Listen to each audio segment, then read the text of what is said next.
There is a creature alive right now, somewhere in the South Atlantic, with eyes the size of dinner plates, each one roughly 27 centimeters across. It hunts in near total darkness, half a mile below the surface, in water cold enough to kill you in minutes. It can weigh over 500 kilograms. Scientists have known about it since 1925, identified first from tentacle fragments found inside a sperm whale's stomach, and for a full century, no one had ever seen it alive, in open water, on camera. Then, in March 2025, a remotely operated vehicle descending into the Southern Ocean came face to face with one. Intact, drifting, very much alive. The colossal squid. And it's not even the strangest part of the story. The deep ocean should not produce giants. By almost every biological rule we understand, extreme depth should favor small, sparse, barely surviving life. The pressure at 6,000 meters is roughly 600 times what you feel at sea level, enough to rupture blood vessels and collapse lung tissue in seconds. There is no sunlight, no photosynthesis, temperatures hover just above freezing, and food is so scarce that some animals go years between meals. Everything about the environment says, stay small, stay efficient, use as little energy as possible. Instead, in defiance of every expectation, the deep ocean is where you find some of the largest animals on Earth. This is the phenomenon scientists call abyssal gigantism, and it is one of the most counterintuitive and most consequential mysteries in all of biology. Start with the giant isopod. On land, its relative is the pill bug, barely a centimeter long, something you find under a rock in your garden. In the deep ocean, the giant isopod reaches 76 centimeters in length and weighs over a kilogram. Same basic body plan, same evolutionary lineage, roughly 160 times larger. The Japanese spider crab spans over 3.7 meters from claw to claw. It lives at depths between 150 and 800 meters, navigates near freezing water with delicate precision, and can live for over 100 years. The phantom jellyfish trails tentacles exceeding 10 meters through the dark water column, longer than a school bus, moving through the ocean like something out of a fever dream. The oarfish is the longest bony fish on the planet. It can reach 11 meters in length. It is streamlined, silver, and nearly transparent. Sailors across multiple centuries and multiple continents described seeing sea serpents. They were almost certainly describing oarfish. Scientists didn't obtain a complete adult specimen until 2001.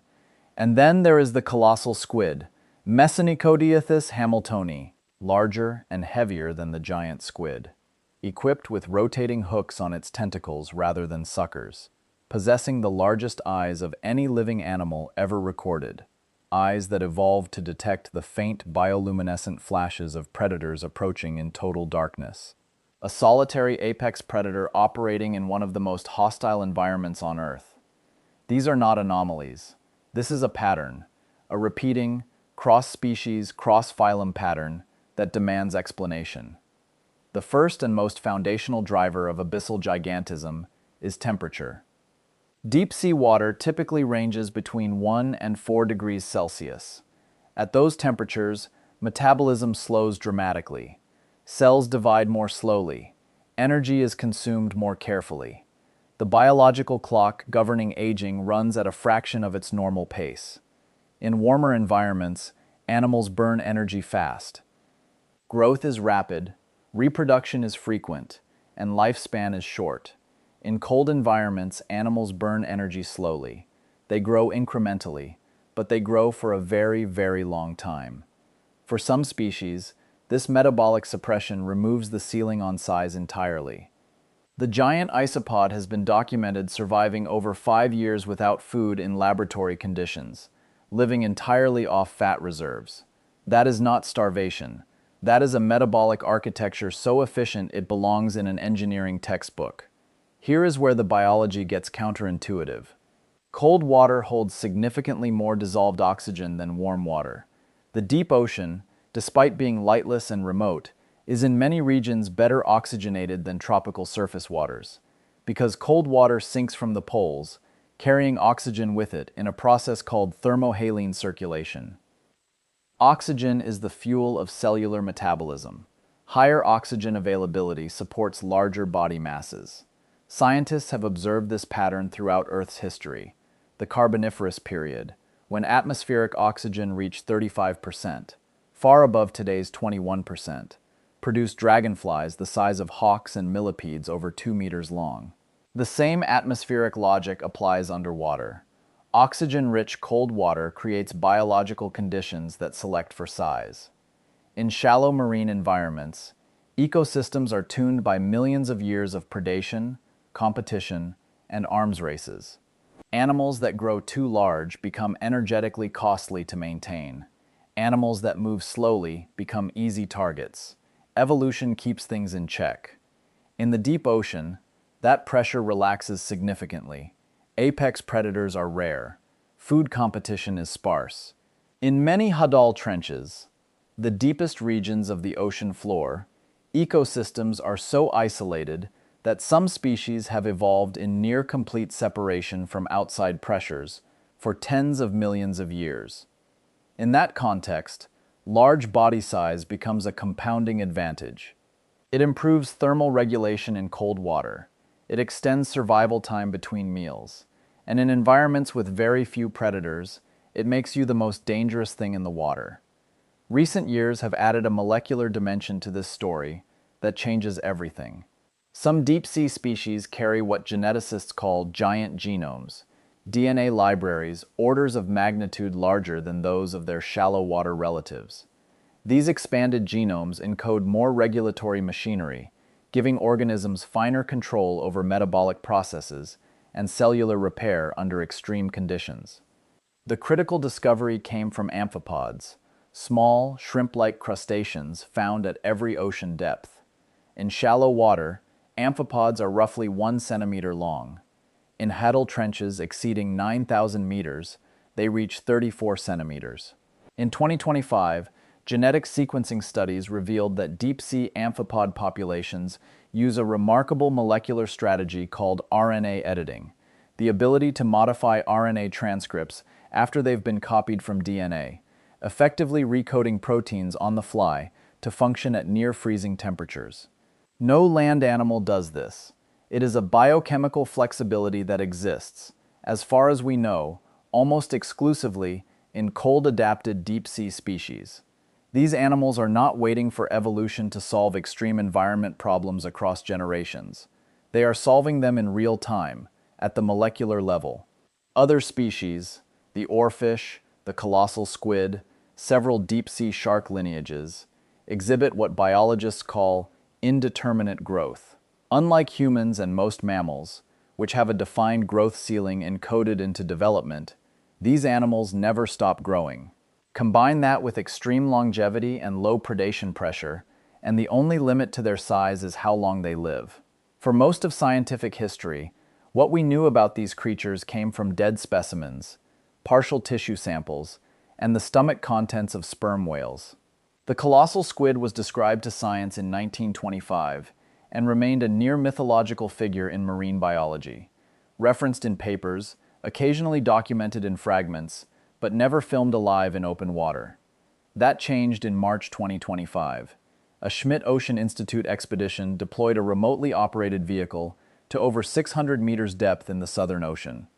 The footage it returned showed a juvenile colossal squid, roughly 30 centimeters long, drifting intact, translucent, with the rotating hooks on its tentacles visible and functional. Scientists watching the live feed called it one of the most significant marine sightings in decades. Parallel expeditions in 2025 documented new giant isopod populations in the South China Sea and Bay of Bengal, recovered tissue samples from oarfish near tectonic upwelling zones, and used high-resolution acoustic imaging to track the nightly vertical migration of Hadal amphipods, creatures that descend to over 9,000 meters and return to shallower depths in rhythmic cycles that researchers are only beginning to map. Every expedition opens more questions than it closes. Here is where this stops being natural history and becomes something more urgent. The biological mechanisms that allow deep-sea giants to survive, extreme metabolic efficiency, cellular repair under pressure, indeterminate growth, RNA editing, are not evolutionary footnotes. They are solutions, tested over hundreds of millions of years, to problems that human medicine is actively working to solve right now. Giant isopods that live for decades while barely eating are doing something extraordinary with insulin signaling and lipid metabolism.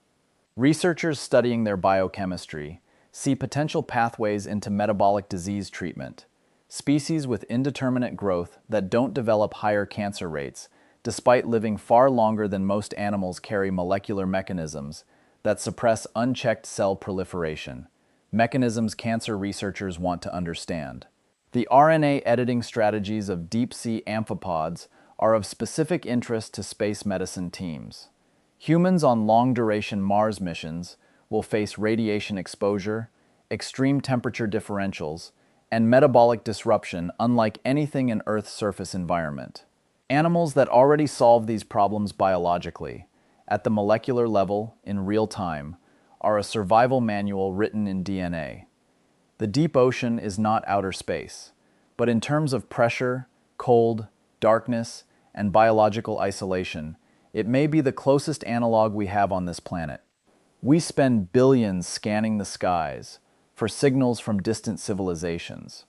We train our most powerful telescopes on galaxies 13 billion light-years away, and yet 80% of our own ocean remains unmapped, unexplored, and undescribed.